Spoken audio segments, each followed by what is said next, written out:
Okay, ladies and gentlemen, we're back with another H-Star analysis. Sushang this time, one of the newer characters that was only released with the version 3 beta, or the third closed beta, whatever you want to call it. Sushang, a physical hunt character. Physical, we haven't had too many of those. And also hunt character, which means that this character is a single target DPS. And I've read her kit so far just to know what I'm talking about. And honestly, probably going to be one of the stronger ones in the game, at least for the 4-star category. Maybe can compete with some 5 stars. We'll have to wait and see. But the kit is very impressive. So let's just jump into it. Her single target basic ability is just a single target ability. That's all it is. You build up your skill points. That's that. But the skill is quite a mouthful. So she deals physical damage equal to a certain percentage of her own attack to a single enemy, obviously single target. In addition, after the final hit, there is a 33% chance to trigger a sword stance. Now, this doesn't say it's base or static, so it must be static. I believe that if it doesn't say either, it must be static. So he has a 33% chance to trigger sword stance, dealing additional physical damage equal to a certain percentage of Sushang's attack to the enemy. If the enemy has weakness break, sword stance is guaranteed to trigger. So, in general, it's just a massive single target ability. In theory, or rather in practicality, most of the time you're only going to be getting the 231%, but potentially you're going to be getting the 231 plus the 110, and in some instances it's guaranteed if the character is in weakness break.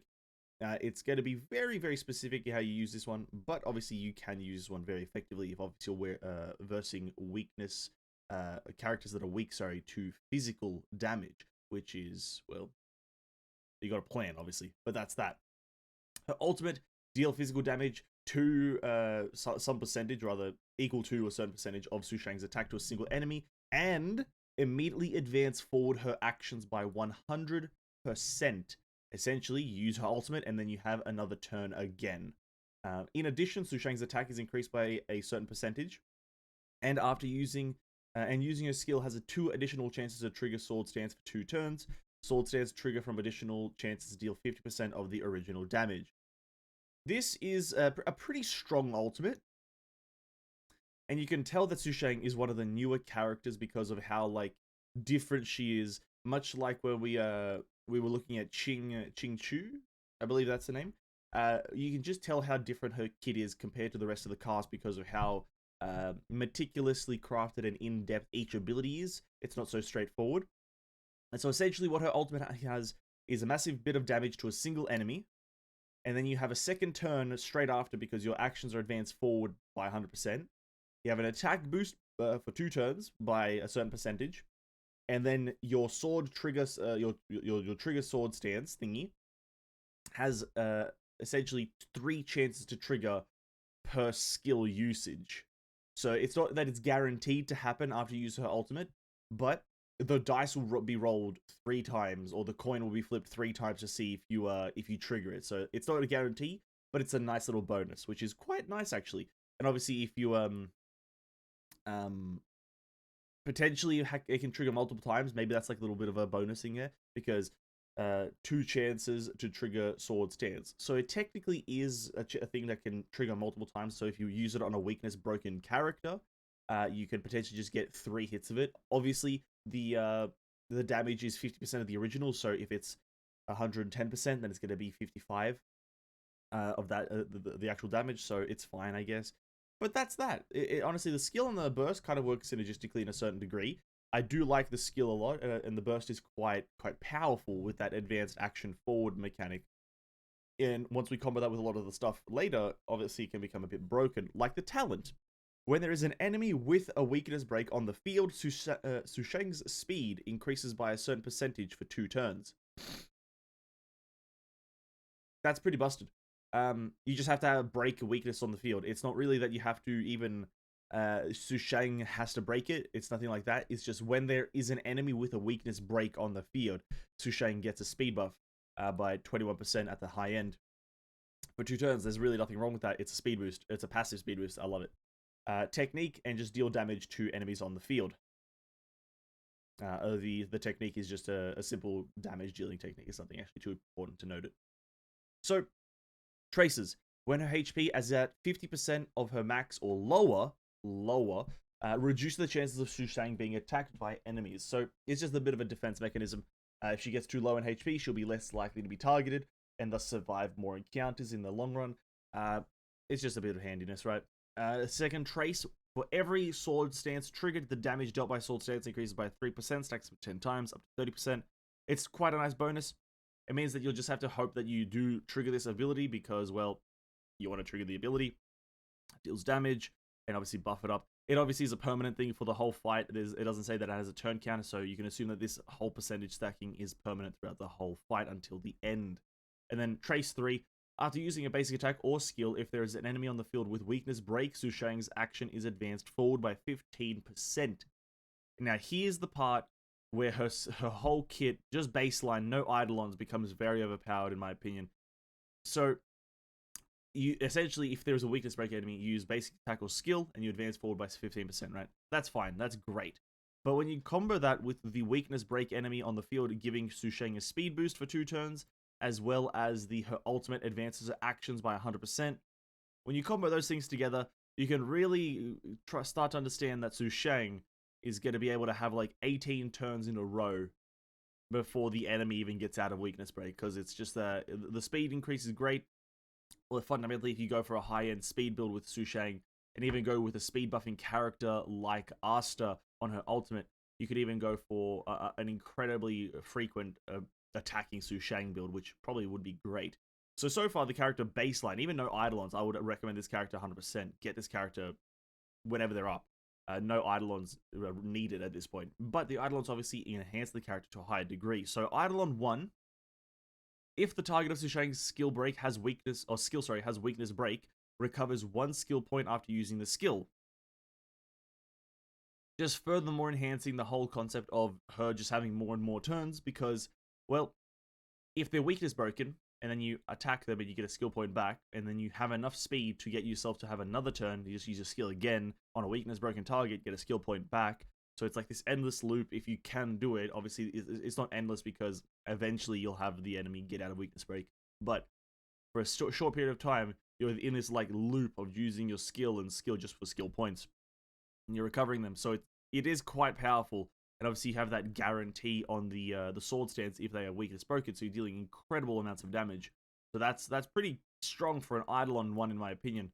Eidolon 2, after triggering sword stance, Sushang receives 20% reduced damage for 1 turn. So when she triggers the little proc of 33% chance or guaranteed a weakness break, she just gets a bit tankier. Not overly incredible, it's just a bit of a defense mechanism, so that's fine though. Eidolon 3, ultimate +2 and talent +2, so it's kind of what you want. It's not incredibly amazing, but it's fine.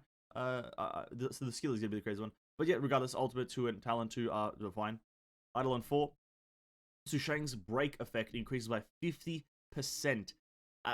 It looks very bare bones because it's just 5 words essentially, but this is really strong. Weakness break. The whole character is centered around the weakness break mechanic.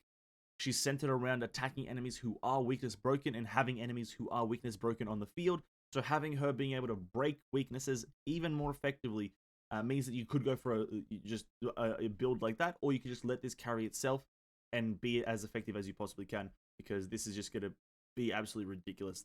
Honestly, Eidolon 4 is probably going to be the bare minimum for Sushang builds, if I'm going to be absolutely honest. Eidolon 5, though, skill +2, basic attack +1. And then Eidolon 6, Sushang's talent speed boost can be stacked up to 2 times. Additionally, after entering battle, Sushang immediately gains 1 stack of speed boost. So the speed boost that we get from a weakness enemy or weakness broken enemy being on the field, which was 21%, we can stack that up to 2 times, up to 42%, which is further pushing the idea that she'll just be able to have so many turns, just so many turns, whilst the enemy is weakness broken, which is extremely good. And if we also take into consideration that Li Sushang is a single target character, it means that she's going to be most effective, obviously, against single target enemies. And once you break a weakness on a single target enemy, that's kind of like they're stunned, right? They're kind of stunned, or they're not going to be attacking. So once with Sushang on the team and you're fighting a weakness enemy to physical, it's just going to be an absolute shit show. It's going to be fuck. You're going to be destroying the enemy. The enemy is going to be fucked, essentially. This whole kit is pretty crazy, and you're most likely going to go for some sort of high damage build because, well, obviously, Li Sushang doesn't provide herself much damage. She provides herself the most utility for her own damage. but you'd probably go for some sort of damage build just to make sure that you can capitalize on the amount of times that you'll be able to attack. And that's Li Sushang's base kit, essentially, plus her Eidolons. Really fucking good. A lot of speed, a lot of attacks, a lot of turns, a lot of weakness breaking requirement. So far, really fucking good. Her light cone, though, there's a few choices we actually have, because the Hunt light cones are all actually really good. Obviously, because they're all just main DPS single target light cones. So they're all pretty good. Obviously, her signature will be... I'm not sure if it'll be her best, but it's going to be a good one regardless. So for each time the wearer hits the same target, if you switch targets, it'll break. The damage dealt increases by a certain percentage, stacking up to 5 times. So you can stack that up to however whatever this percentage is that you have this refinement at 5 times, and that's how much you'll get in total. But then again, like I said, the stack will reset when the wearer changes target. So using Li Sushang's signature light cone is really pushing for the only single target playstyle.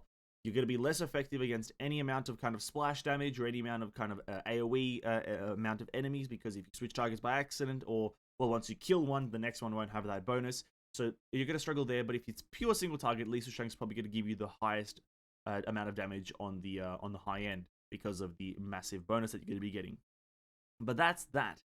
The other one that is really good, and the one that you can use in a more general sense, is Only Silence Remains, which is Dan Heng's light code. So increase the attack of the wearer by a certain percentage, and if there are 2 or fewer enemies on the field, increase crit rate by a certain percentage. The reason this one is good in any other situation where it's not pure single target is because you just get a flat attack boost regardless of anything. Doesn't really matter what you do. So it's a flat attack boost. And then it's also crit rate boost depending on how many enemies. Now, obviously, you don't get it on higher than 2, but still, if it's 2 or 1, you're going to get a decent crit rate boost, which is great. And then Return to Darkness, increase the wearer's crit rate by a certain percentage, so you get a crit rate boost first and foremost. And after a crit hit, there is a 12% chance and so forth chance, fixed chance to dispel 1 buff on the target. Bit of a utility one, so I wouldn't recommend it, because obviously Sushang already has a lot of utility on her own kit, so Return to Darkness I wouldn't recommend. Out of the 4-star variants, I'd recommend Swordplay. Honestly, it probably is going to still be the better one, because it's just the amount of damage that you'll get in the long run with how many times that you'll be attacking with her kit on the same enemy. You'll be able to burst down one enemy super quickly without like any problems, and then switch to another target and probably build up that same amount of damage. It's just that Dan Heng's will probably also be a very close contender for just nice to use as well as nice damage bonus, because obviously the crit rate boost is going to help you manage your stats a lot. So that's that. Either of these two work pretty much equal value at this point, equal value. But as per usual, we have to recommend a 5-star. And the 5 stars there, well, you have 3 of them.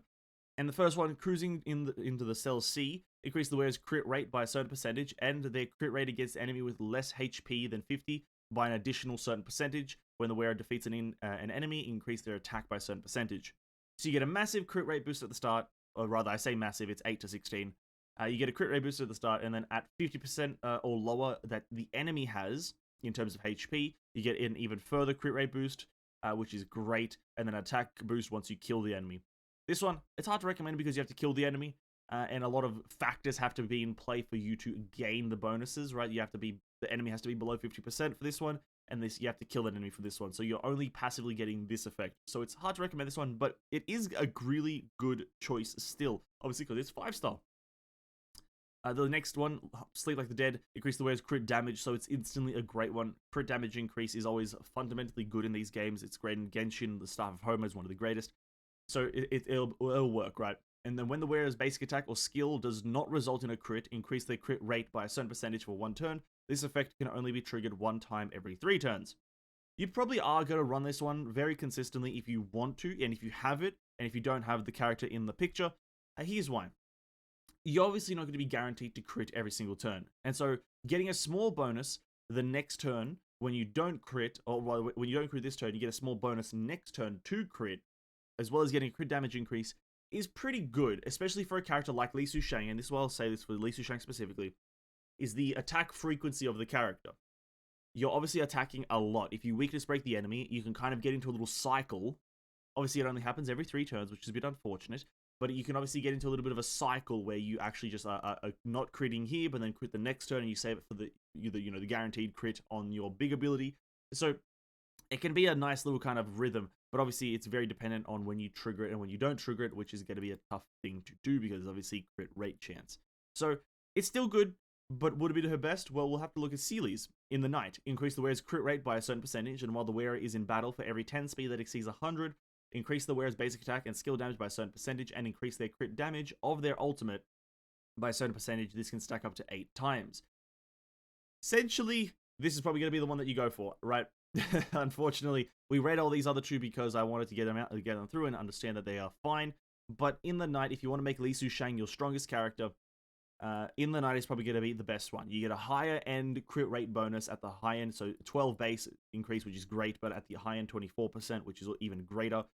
And then it's a speed dependency, and Sushang, well, if we look at her kit, she has speed buffing throughout the whole thing. Right, she has 42% speed increase if you get her to idle on 6. If idle on anything else, then it's 21% speed increase, which is, even if you go for a mediocre speed build, it's still very high in speed, right? So all you need is 180 speed, which obviously is difficult to do, but obviously if you have a speed buffer like Asta in the team, you may be able to pull it off. You get 180 speed, and then you're fully buffed up, and you have 8 stacks of this, and your crit damage is increased by an incredibly large amount, and so is your attack and skill damage. So it's incredible. This one is probably going to be the best one for any hunt character, fundamentally speaking. So that's that. If you want to, if you want to run the best in slot build for Sushang, it's probably going to be this. But then again, probably going to run this on Seely if you have her, right? So go figure. I'm still going to recommend this one, but if you don't have it, obviously the 4-star light cone that is Sushang's signature or Dan Heng is going to work fine. That's that. Yeah, let's have a look at relics, right? Relic sets. You know, if she's a DPS, you need the physical damage set for her. It's quite straightforward in that part. 2 set physical damage is what you need. And then 4 set is after the wearer hits, is attack, or rather, after the wearer attacks or is hit, their attack increases by 5% for the rest of the battle. This can stack up to 5 times. It plays in part with Sushang very quickly and very early. If you know, constant turns, that means that you can stack it up quicker. So this one is really good to have. And obviously it's the only one that you can go for. Everything else is not viable for her here, so you have to go for the champion of Streetwise Boxing. As for the planetary ornament, Celestial Differentiator is probably the one that I'll recommend, or Space Sealing Station, but honestly, at this point, probably just go for Celestial Differentiator, get that crit rate higher, get it up to 80%, and then the basic and skill damage will be through the roof, essentially. You can go for Space Sealing because it's just an attack increase, and speed dependency, but I think in terms of raw damage, Celestial Differentiator will make a bigger difference than the Space Sealing Station, unless you don't think so. Maybe they'll equal value. I don't know. Maybe I'm overestimating crit and whatnot. Maybe attack percentage is where it's at. But regardless of what you go for here, they're both going to be pretty high value. Just don't go for a Nerf Salsoda because it has the follow-up damage, and you don't really have follow-up in Sushang's kit. So that is the relic sets. Champion of the Streetwise Boxing, as well as Celestial Differentiator and or Space Sealing Station. So go for those ones. That's been Sushang. She's an absolute fucking unit, boys. That's what I'm just going to tell you right now.